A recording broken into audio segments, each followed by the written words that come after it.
cho nhó chú cho em ôi chọpเลยcục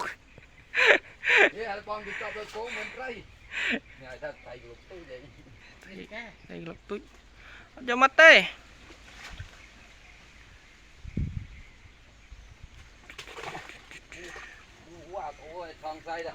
đây nè mấy nó béo thôi mai nè sắp đâm lại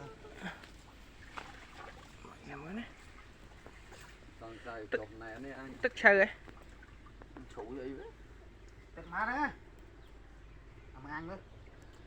má sai anh em muốn ai sai anh em muốn là đâu về này